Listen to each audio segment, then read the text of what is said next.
ಪಹಲ್ಗಾಮ್ ದಾಳಿಯನ್ನ ಮತ್ತೊಮ್ಮೆ ತೀವ್ರವಾಗಿ ಖಂಡಿಸಿದ್ದಾರೆ ಪ್ರಧಾನಿ ನರೇಂದ್ರ ಮೋದಿ ಅವರು. ಮನ್ ಕಿ ಬಾತ್ನಲ್ಲಿ ಪಾಕಿಸ್ತಾನಕ್ಕೆ ಮತ್ತೊಮ್ಮೆ ನಮೋ ಎಚ್ಚರಿಕೆಯ ಸಂದೇಶವನ್ನ ರವಾನೆ ಮಾಡಿದ್ದಾರೆ. ಉಗ್ರರಿಗೆ ಊಹಿಸದ ಶಿಕ್ಷೆಯನ್ನ ಕೊಡೋದಾಗಿ ವಾರ್ನಿಂಗ್ ಅನ್ನ ಮಾಡಿದ್ದಾರೆ. ಮೊನ್ನೆ ಬಿಹಾರದಲ್ಲಿ ಮಾತಾಡುವಾಗಲೂ ಕೂಡ ಈ ಘಟನೆಯನ್ನ ತೀವ್ರವಾಗಿ ಖಂಡಿಸಿದ್ರು. ಈಗ ಮನ್ ಕಿ ಬಾತ್ನಲ್ಲಿ ಇವತ್ತು ಮಾತನಾಡುವಂತ ಸಂದರ್ಭದಲ್ಲಿ ಮತ್ತೊಮ್ಮೆ ಉಗ್ರರಿಗೆ ಅವರು ಊಹೆ ಮಾಡಿರಬಾರ್ದು ಅಂತ ಶಿಕ್ಷೆಯನ್ನು ಕೊಡಿಸುವ ವಾರ್ನಿಂಗ್ ಕೊಟ್ಟಿದ್ದಾರೆ. ಪಹಲ್ಗಾಮ್ ದಾಳಿಯಲ್ಲಿ ಮೃತಪಟ್ಟವರಿಗೆ ಮೋದಿ ಸಂತಾಪವನ್ನ ಸೂಚಿಸ್ತಾ ಈ ಘಟನೆ ಪ್ರತಿಯೊಬ್ಬ ನಾಗರಿಕನ ಎದೆಗುಂದಿಸಿದೆ, ಪ್ರತಿಯೊಬ್ಬ ಭಾರತೀಯನ ರಕ್ತ ಈ ಘಟನೆ ಆದ್ಮೇಲೆ ಕುದಿತಾ ಇದೆ ಅಂತ ಹೇಳಿದ್ರು. ಈ ದಾಳ ಶತ್ರುಗಳ ಹತಾಶೆ, ಹೇಡಿತನವನ್ನ ಪ್ರತಿಬಿಂಬಿಸುತ್ತೆ ಅಂತ ಹೇಳಿದ್ದಾರೆ. ಭಯೋತ್ಪಾದನೆಯ ವಿರುದ್ಧ ನಮ್ಮ ಹೋರಾಟ ನಿಲ್ಲೋದಿಲ್ಲ, ರಾಷ್ಟ್ರದ ಏಕತೆಗೆ ನಮಗೆ ದೊಡ್ಡ ಶಕ್ತಿ ಅಂತ ಹೇಳಿ ನರೇಂದ್ರ ಮೋದಿ ಅವರು ಮನ್ ಕಿ ಬಾತ್ನ 121ನೇ ಸಂಚಿಕೆಯಲ್ಲಿ ಪಹಲ್ಗಾಮ್ ದಾಳಿ ವಿಷಯವಾಗಿ ಮಾತನಾಡಿದ್ದಾರೆ. मन की बात कर रहा हूं तो मन में गहरी पीड़ा है. 22 अप्रैल को पहलगाम में हुई आतंकी वारदात ने देश के हर नागरिक को दुख पहुंचाया है. पीड़ित परिवारों के प्रति हर भारतीय के मन में गहरी संवेदना है. भले वो किसी भी राज्य का हो, वो कोई भी भाषा बोलता हो, लेकिन वो उन लोगों के दर्द को महसूस कर रहा है जिन्होंने इस हमले में अपने परिजनों को खोया है. मुझे एहसास है हर भारतीय का खून आतंकी हमले की तस्वीरों को देखकर खौल रहा है. पहलगाम में हुआ ये हमला आतंक के सरपरस्तों की हताशा को दिखाता है, उनकी कायरता को दिखाता है.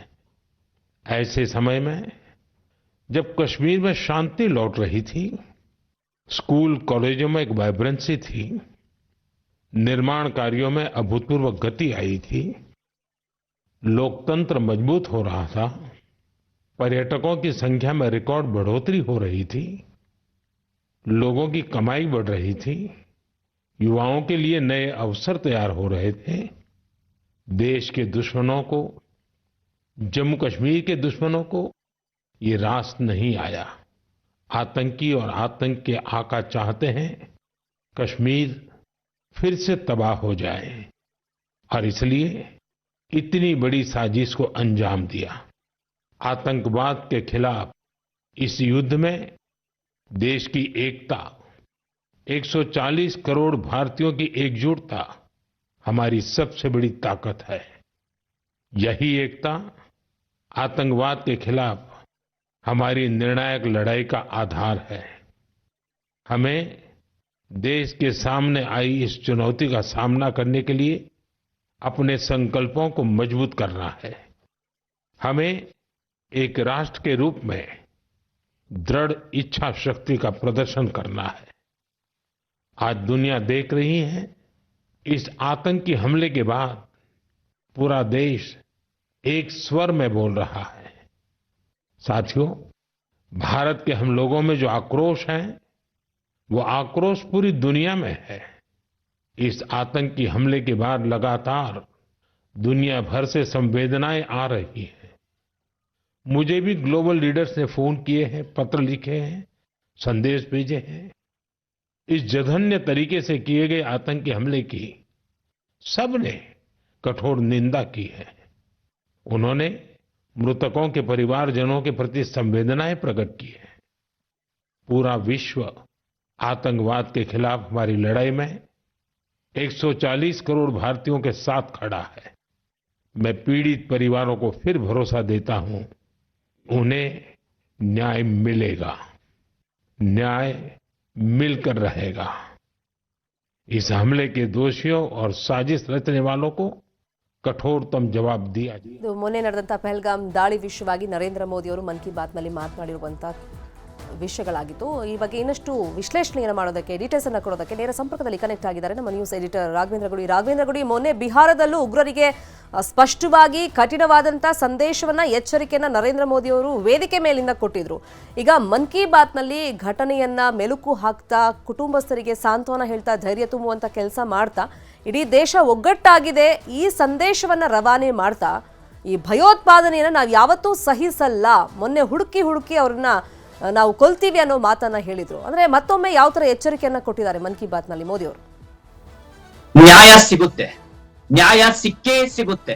ಇದನ್ನ ಸ್ಟ್ರೆಸ್ ಮಾಡಿ ಹೇಳಿರುವಂತದ್ದು ನರೇಂದ್ರ ಮೋದಿ ಅವರು. ಶರ್ಮಿತಾ, ಇವತ್ತು ಮನ್ ಕಿ ಬಾತ್ ನಲ್ಲಿ ಮಾತನಾಡುವಂತ ಸಂದರ್ಭದಲ್ಲಿ, ಯಾಕಂದ್ರೆ ಈ ಮನ್ಯ ಘಟನೆಯನ್ನ ನೋಡಿದಾಗ ಎಂಥವರ ಹೃದಯ ಕೂಡ ಒಂದು ಕುದಿಯುತ್ತೆ, ರಕ್ತ ಕುದಿಯುವಂತಹ ಅನುಭವ ಆಗೇ ಆಗುತ್ತೆ. ಜೊತೆಗೆ ಒಂದು ಪ್ರಮುಖವಾಗಿರ್ತಕ್ಕಂತಹ ಡೆವಲಪ್ಮೆಂಟ್ ಕೂಡ ಇಡೀ ದೇಶದಲ್ಲಿ ಆಗಿರುವಂತದ್ದು, ಈ ಹಿಂದೆ ನಾವು ಯಾವಾಗ್ಲೂ ಕೂಡ ಕಾಣದೇ ಇರುವಂತದ್ದು, ಕಳೆದ 10-11 ವರ್ಷದಲ್ಲಿ ನಾವು ಕಾಣದೇ ಇರುವಂತದ್ದು, ಕಂಪ್ಲೀಟ್ ಆಗಿ ಅಪೋಸಿಷನ್ ಸೇರಿದ ಹಾಗೆ ಪ್ರತಿಪಕ್ಷಗಳಿರ್ಬೋದು, ವಿಪಕ್ಷಗಳಿರ್ಬೋದು, ಸಹಪಕ್ಷಗಳಿರ್ಬೋದು, ಪ್ರತಿಯೊಬ್ಬರು ನರೇಂದ್ರ ಮೋದಿ ಅವ್ರಿಗೆ ಹೇಳಿರೋದು ಒಂದೇ ಮಾತು: ನೀವು ಸೇಡನ್ನ ತೀರಿಸ್ಕೊಳ್ಳೇಬೇಕು. ಆ ಪಾಪಿಗಳೇನಿದ್ದಾರೆ, ಆ ಉಗ್ರರೇನಿದ್ದಾರೆ, ಅವರ ವಿರುದ್ಧ ಸೇಡನ್ನ ತೀರಿಸ್ಕೊಳ್ಬೇಕು ಅನ್ನುವಂತ ಮಾತನ್ನ ಒಕ್ಕೂರಿನಿಂದ ಹೇಳಿದ್ದಾರೆ. ಜೊತೆಗೆ ಅವರು ಇನ್ನೊಂದು ಸೂಕ್ಷ್ಮವಾದ ಒಂದು ಸಂದೇಶವನ್ನ ಕೂಡ ದೇಶವಾಸಿಗಳಿಗೆ ಕೊಟ್ಟಿರುವಂತದ್ದು. ಸಾಕಷ್ಟು ಇಂಥ ಒಂದು ಸಂದರ್ಭದಲ್ಲಿ ಇಡೀ ದೇಶ ಒಗ್ಗಟ್ಟಿನಿಂದ ಇರಬೇಕು, ನಮ್ಮಲ್ಲೇ ಬಿರುಕುಗಳು ಮೂಡಬಾರ್ದು ಅಂತ ಹೇಳಿ. ಯಾಕಂದ್ರೆ ಉಗ್ರರ ಉದ್ದೇಶ ಕೂಡ ಅದೇ ಆಗಿರುತ್ತೆ ಶರ್ಮಿತಾ.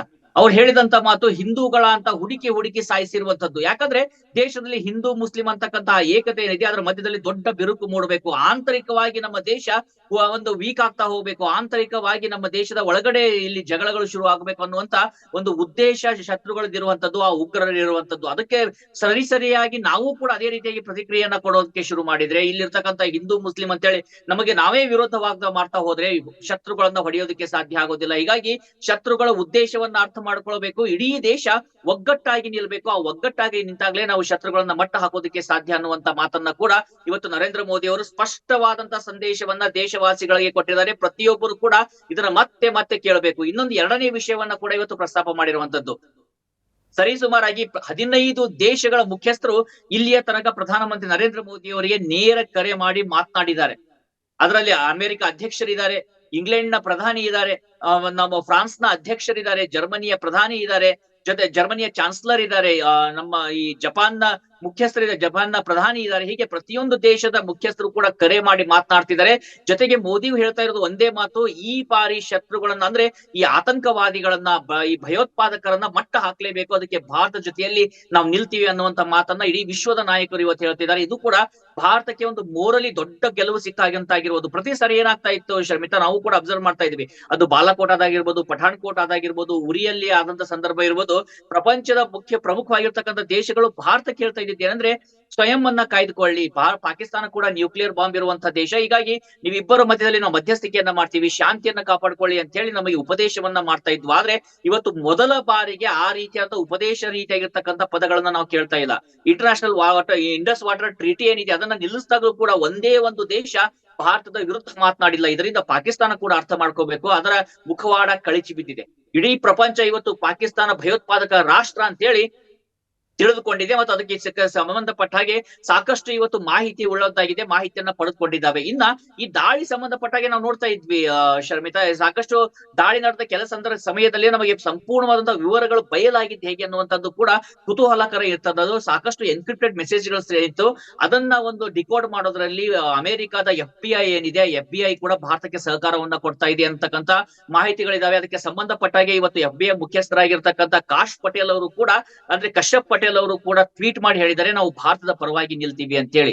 ಇಷ್ಟಕ್ಕೆ ಸುಮ್ಮನಾಗ್ತಾ ಇಲ್ಲ, ಇದು ಕೇವಲ ಅಂತಾರಾಷ್ಟ್ರೀಯ ಮಟ್ಟದಲ್ಲಿ ಮಾತಿನ ವಿಚಾರದಲ್ಲಿ ಬಂದಾಗ ಆಯ್ತು. ಪ್ರಧಾನಮಂತ್ರಿ ನರೇಂದ್ರ ಮೋದಿ ಇವತ್ತು ಹೇಳಿರೋದೇನಂದ್ರೆ ನ್ಯಾಯ ಸಿಕ್ಕೇ ಸಿಗುತ್ತೆ ಅಂತ ಹೇಳಿ. ಆ ನ್ಯಾಯ ಸಿಗ್ಬೇಕಾದಾಗ ಭಾರತದ ನಮ್ಮ ಫೈರ್ ಪವರ್ ಏನಿದೆ, ಭಾರತದ ಇಂಡಿಯನ್ ನೇವಿ ಇರ್ಬೋದು, ಏರ್ಫೋರ್ಸ್ ಇರ್ಬೋದು, ಮತ್ತು ನಮ್ಮ ಆರ್ಮಿ ಇರ್ಬೋದು, ಪ್ರತಿಯೊಬ್ರು ಕೂಡ ತಮ್ಮದೇ ಆದ ರೀತಿಯಲ್ಲಿ ಸಿದ್ಧತೆಗಳನ್ನ ಮಾಡ್ಕೊಳ್ತಾ ಇದ್ದಾರೆ. ಇವತ್ತು ನೋಡಿ, ನೇವಿ, ಇಂಡಿಯನ್ ನೇವಿ ಏನಿದೆ, ಭಾರತದ ನೌಕಾಸೇನೆ ಅರಬ್ಬಿ ಸಮುದ್ರದಲ್ಲಿ ಪಾಕಿಸ್ತಾನಕ್ಕೆ ಹತ್ತಿರದಲ್ಲಿ ಸತತವಾಗಿ ಸಾಕಷ್ಟು ಬ್ರಹ್ಮೋಸ್ ಮಿಸೈಲ್ ಗಳನ್ನ ಪ್ರಯೋಗ ಮಾಡಿ ನಾವು ಒಂದು ಪ್ರಾಕ್ಟೀಸ್ ಅನ್ನ ಮಾಡ್ತಾ ಇದೆ.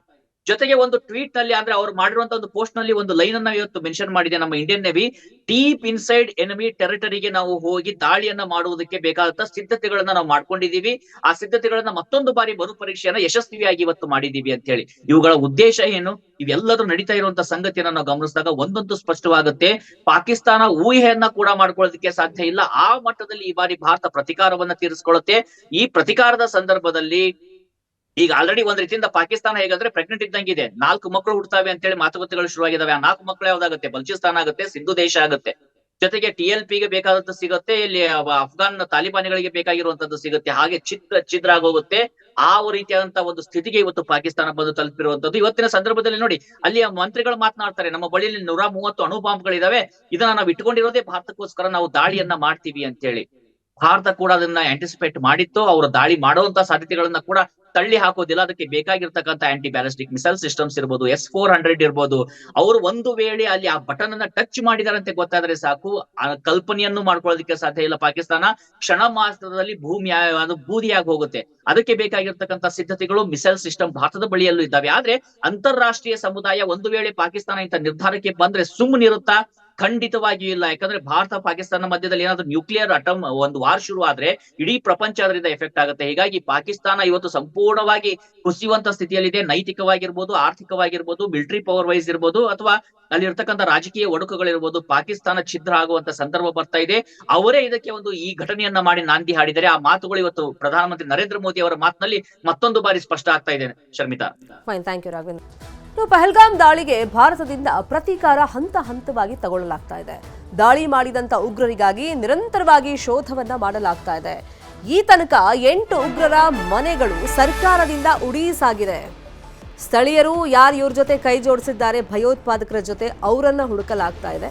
ಇನ್ನು ಭಯೋತ್ಪಾದಕರ ಒಂದು ಲಿಸ್ಟ್ ಅನ್ನು ರೆಡಿ ಮಾಡಿಕೊಳ್ಳಲಾಗಿದೆ. ಅದರಲ್ಲಿ ಹಲವರನ್ನ ಬಂಧಿಸಲಾಗಿದೆ. ಅಂದ್ರೆ ಯಾರು ಉಗ್ರರಿಗೆ ಸಾಥ್ ಕೊಡ್ತಾ ಇದ್ರು, ನೆರವಾಗಿ ನಿಂತಿದ್ರು, ಸಹಕಾರವನ್ನ ಕೊಡ್ತಾ ಇದ್ರು, ಅವರನ್ನ ಅರೆಸ್ಟ್ ಮಾಡಿ ವಿಚಾರಣೆಗೆ ಒಳಪಡಿಸಲಾಗ್ತಾ ಇದೆ. ಇಲ್ಲಿ ತನಕ 8 ಉಗ್ರರ ಮನೆಗಳನ್ನ ಉಡೀಸ್ ಮಾಡಲಾಗಿದೆ. ನಿನ್ನೆ ರಾತ್ರಿ ಮತ್ತಿಬ್ಬರ ಮನೆಗಳನ್ನ ಧ್ವಂಸ ಮಾಡಿದೆ ಸೇನೆ. ಬಂಡಿಪೋರಾದಲ್ಲಿ ಉಗ್ರ ಜಮೀರ್ ಮನೆಯನ್ನ ಧ್ವಂಸ ಮಾಡಲಾಗಿದೆ. ಶೋಪಿಯಾನ್ನಲ್ಲಿ ಉಗ್ರ ಅದ್ನಾನ್ ಶಫಿ ಮನೆಯನ್ನ ಉಡೀಸ್ ಮಾಡಲಾಗಿದೆ. ದಾಳಿ ಮಾಡಿದಂತ ಉಗ್ರರ ನಂಟಿರುವಂತ ಕೆಲವರನ್ನ ಬಂಧಿಸಲಾಗಿದೆ. ಎಸ್ಕೇಪ್ ಆದ ಉಗ್ರರ ಬಗ್ಗೆ ತೀವ್ರ ರೀತಿಯಲ್ಲಿ ತನಿಖೆಯನ್ನ ನಡೆಸಲಾಗ್ತಾ ಇದೆ. ಲಷ್ಕರ್ ಹಾಗೇನೆ TRF ಉಗ್ರರಿಗೆ ಕಠಿಣ ಸಂದೇಶವನ್ನ ಈ ಮುಖಾಂತರ ರವಾನೆ ಮಾಡಲಾಗಿದೆ. ನಿನ್ನೆ ರಾತ್ರಿನೂ ಇಬ್ಬರ ಮನೆಗಳನ್ನ ಧ್ವಂಸ ಮಾಡಲಾಗಿದೆ. ಶೋಪಿಯಾನ ಉಗ್ರ ಅದ್ನಾನ್ ಶಫಿ ಮನೆ ಹಾಗೆಯೇ ಒಡಿಪೋರದಲ್ಲಿ ಓರ್ವನ ಮನೆಯನ್ನ ಧ್ವಂಸ ಮಾಡಲಾಗಿದೆ. ಅಲ್ಲಿಗೆ ಇಲ್ಲಿ ತನಕ ಮೊನ್ನೆ ದಾಳಿ ಆದ್ಮೇಲೆ 8 ಉಗ್ರರ ಮನೆಗಳನ್ನ ಸರ್ಕಾರ ಉಡೀಸ್ ಮಾಡಿದೆ. ಪಹಲ್ಗಾಮ್ನಲ್ಲಿ ಉಗ್ರರ ದಾಳಿ ಪ್ರಕರಣ ಸಂಬಂಧ ತನಿಖೆಗೆ NIA ಅಧಿಕಾರಿಗಳು ಎಂಟ್ರಿ ಕೊಟ್ಟಿದ್ದಾರೆ. ಘಟನೆಯ ಸಂಪೂರ್ಣ ಮಾಹಿತಿಯನ್ನ ಸಂಗ್ರಹ ಮಾಡ್ತಾ ಇದೆ NIA. ಘಟನಾ ಸ್ಥಳಕ್ಕೆ NIA ಟೀಮ್ ತೆರಳಿದೆ. ಅಂದ್ರೆ ಘಟನೆ ಯಾವ ರೀತಿಯಾಗಿ ಆಯ್ತು ಅಂತ ಹೇಳಿ ಒಂದು ಮರು ಸೃಷ್ಟಿ ತರ ಮಾಡ್ಕೊಳ್ತಾರೆ. ಇಂಚಿಂಚು ಮಾಹಿತಿಯನ್ನ NIA ಅಧಿಕಾರಿಗಳು ಕಲೆ ಹಾಕ್ತಾ ಇದ್ದಾರೆ. ಒಟ್ಟಲ್ಲಿ ಆರೋಪಿಗಳ ಬೆನ್ನು ಬಿದ್ದಿದ್ದಾರೆ NIA ಅಧಿಕಾರಿಗಳು. ಘಟನಾ ಸ್ಥಳಕ್ಕೆ ಇವತ್ತು ತೆರಳಿದ್ದಾರೆ NIA ಅಧಿಕಾರಿಗಳು. ಅಲ್ಲಿ ಮಾಹಿತಿಯನ್ನ ಸಂಗ್ರಹ ಮಾಡ್ತಾ ಇದ್ದಾರೆ. ಮತ್ತೆ ಘಟನೆ ಎಷ್ಟೊತ್ತಿಗಾಯ್ತು, ಯಾವ ರೀತಿ ಆಯ್ತು, ಎಷ್ಟೊತ್ತಾಯ್ತು ಅನ್ನೋ ಕುರಿತಂತೆನೂ ಅಲ್ಲಿ ಇಂಚಿಂಚು ಮಾಹಿತಿಯನ್ನ ಕಲೆ ಹಾಕ್ತಾ ಇದ್ದಾರೆ. ಇಷ್ಟೆಲ್ಲ ಆದ್ರೂ ಪಾಕಿಸ್ತಾನದ ಉದ್ದಟತನ ಮಾತ್ರ ಕಡಿಮೆ ಆಗ್ತಾ ಇಲ್ಲ. ಭಾರತದ ವಿರುದ್ಧ ಪಾಕಿಸ್ತಾನ ಮತ್ತೆ ಉದ್ದಟತನದ ಪ್ರದರ್ಶನ ಮಾಡಿದೆ. ಭಾರತದ ಮೇಲೆ ಅಣುಬಾಂಬ್ ಹಾಕುವಂತ ಬೆದರಿಕೆಯನ್ನ ಕೊಟ್ಟಿದ್ದಾರೆ. ಮೊನ್ನೆ ಇಂದು ನೋಡ್ತಾ ಇದ್ವಿ ಸತತವಾಗಿ ನಿಮ್ಮ ತಲೆ ಕಟ್ ಮಾಡ್ತೀವಿ ಅಂತ ಹೇಳ್ಬಿಟ್ಟು ಸನ್ನೆ ಮಾಡೋದು, ಸಿಂಧು ನದಿ ನೀರನ್ನು ನಿಲ್ಲಿಸಿದ್ರೆ ಅಲ್ಲಿ ರಕ್ತ ಹರಿಸ್ತೀವಿ ನಿಮ್ದು ಅಂತ ಎಚ್ಚರಿಕೆಗಳನ್ನು ಕೊಡೋದು, ಈ ಥರದೆಲ್ಲ ಉದ್ದಟತನದ ಮಾತುಗಳು ಕೇಳಿ ಬರ್ತಾ ಇತ್ತು. ಈಗ ಪಾಕಿಸ್ತಾನದ ರೈಲ್ವೆ ಸಚಿವ ಹನೀಫ್ ಅಬ್ಬಾಸಿ ಬೆದರಿಕೆಯನ್ನು ಹಾಕಿದ್ದಾರೆ. ಭಾರತಕ್ಕಾಗಿ ಪಾಕಿಸ್ತಾನ 130 ಬಾಂಬ್ಗಳನ್ನು ಹೊಂದಿದೆ. 130 ನ್ಯೂಕ್ಲಿಯರ್ ಬಾಂಬ್ ಜೊತೆಗೆ ಕ್ಷಿಪಣಿನೂ ಇದೆ ನಮ್ಮ ಹತ್ರ. ಅಣುಬಾಂಬ್ ಬೆದರಿಕೆಯನ್ನ ಪಾಕಿಸ್ತಾನದ ಸಚಿವ ಹಾಕಿದ್ದಾರೆ. ನೀವು ನೀರನ್ನ ನಿಲ್ಲಿಸಿ ಯುದ್ಧಕ್ಕೆ ಸಿದ್ಧರಾಗಿ ಅಂತ ಹೇಳಿದ್ದಾರೆ. ನಮ್ಮ ಶಸ್ತ್ರಾಸ್ತ್ರಗಳು ನಿಮ್ಮನ್ನ ಎದುರಿಸ್ತಾವೆ. ಪಾಕಿಸ್ತಾನ ಸಚಿವನ ಉದ್ದಟತನದ ಹೇಳಿಕೆ ಇದು. ಇಷ್ಟೆಲ್ಲ ಪ್ರಿಪ್ರೇಷನ್ ಇವ್ರು ಮಾಡ್ಕೊಂಡೇ ಇದ್ದಿದ್ದಾದ್ರೆ ಮೊನ್ನೆ ಯಾಕೆ ಹೇಡಿಗಳ ತರ ಬಂದು ಶಸ್ತ್ರಾಸ್ತ್ರ ಇಲ್ಲದ ಅಮಾಯಕರನ್ನ ಬಲಿ ಪಡ್ಕೊಂಡು ಹೋದ್ರು? पानी बंद करेंगे तो फिर जंग के लिए तैयार हो जाएं। ये जो गोरी, शाहीन, गजनवी, ये चौकों में सजाने के लिए नहीं हमने रखे हुए, ये हमने हिंदुस्तान के लिए रखे हैं बाबा। ये जो 130 एटॉमिक हमारे पास वेपन है वो हमने सिर्फ मॉडल बनाने के लिए नहीं रखे हुए, और आपको पता ही नहीं कि हमने पाकिस्तान के किस किस हिस्से में रखे हुए हैं। ये दुनिया भी जानती है, आप भी जानते हैं, वरना आप तो इतने मक्कार बनिए हैं कि अभी तक पाकिस्तान के ऊपर कई दफा हमलावर हो चुके होते। आपने बड़ी दफा कोशिश की, लेकिन जब आपको पता चला कि हमारे शाहीन जो है फिजाओं में आ गए हैं तो आप भाग गए।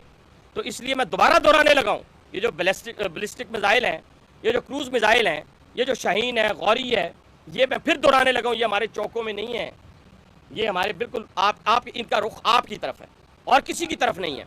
तो इसलिए ये सोचना भी ना कि आप पाकिस्तान की हदूद को क्रॉस करोगे। पानी बंद करें।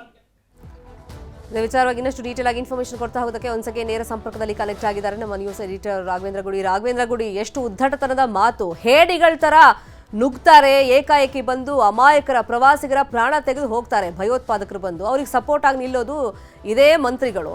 ಈಗ ನೋಡಿದ್ರೆ ನಮ್ಮ ಹತ್ರ ಎಷ್ಟು ಶಸ್ತ್ರಾಸ್ತ್ರಗಳಿದೆ, ಭಾರತವನ್ನು ನಾವು ಫೇಸ್ ಮಾಡೋದು ನಮಗೆ ಗೊತ್ತಿದೆ ಅಂತ ಹೇಳ್ತಾರೆ. ಅಂದ್ರೆ ಅದನ್ನೆಲ್ಲ ಮಾಡೆಲ್ಗೆ ಇಟ್ಟಿಲ್ಲ, ನಾವು ಪ್ರದರ್ಶನಕ್ಕೆ ಇಟ್ಟಿಲ್ಲ ಅಂತ ಹೇಳ್ತಾರೆ.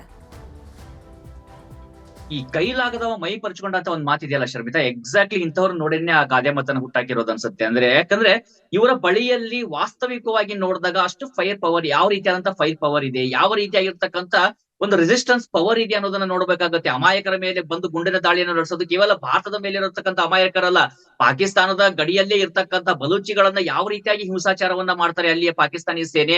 ಆ ಅಮಾಯಕರು, ಹೆಣ್ಣು ಮಕ್ಕಳು, ಉಪವಾಸ ಸತ್ಯಾಗ್ರಹಕ್ಕೆ ಕುಳಿತುಕೊಂಡಿರುವಂತವ್ರು, ಪ್ರತಿಭಟನೆ ಮಾಡುವಂತವ್ರು, ಅಂಥವರ ಮೇಲೆಲ್ಲ ತಮ್ಮ ಪೌರುಷವನ್ನ ತೋರಿಸುವಂತಹ ಈ ಪಾಕಿಸ್ತಾನಿಯರು ನಿಜಕ್ಕೂ ಭಾರತದ ವಿರುದ್ಧ ಅಣುಬಾಂಬನ್ನ ಪ್ರಯೋಗ ಮಾಡುವಂತಹ ಸಾಧ್ಯತೆ ಇದೆಯಾ? ಅದಕ್ಕೆ ಇಡೀ ಜಗತ್ತು ಇವತ್ತು ಆಸ್ಪದವನ್ನ ಕೊಡುತ್ತಾ ಅನ್ನುವಂಥ ಪ್ರಶ್ನೆ ಮೂಡ್ತಾ ಇರುವಂತದ್ದು. ಅದನ್ನ ಉತ್ತರವನ್ನ ಆ ಪಾಕಿಸ್ತಾನಿಗಳು ಕೊಡಬೇಕಾಗತ್ತೆ. ಇವತ್ತು ಒಂದು ವೇಳೆ ಅವರು ಅಣುಬಾಂಬನ್ನ ಪ್ರಯೋಗ ಮಾಡಿದ್ರು ಅಂತ ಇಟ್ಕೊಳ್ಳಿ, ಭಾರತದ ಬಳಿಯಲ್ಲಿ ಅಣುಬಾಂಬ್ಗಳು ಇಲ್ವಾ? ಭಾರತದ ಬಳಿಯಲ್ಲಿ ಇರ್ತಕ್ಕಂಥ ಅಣುಬಾಂಬ್ಗಳ ಪವರ್ ಏನು, ನಮ್ಮಲ್ಲಿ ಇರ್ತಕ್ಕಂಥ ಕ್ಷಿಪಣಿಗಳ ಪವರ್ ಏನು ಅನ್ನೋದನ್ನ ಅವರು ಕಲ್ಪನೆಯನ್ನ ಕೂಡ ಮಾಡ್ಕೊಳ್ಳೋದಿಲ್ಲ.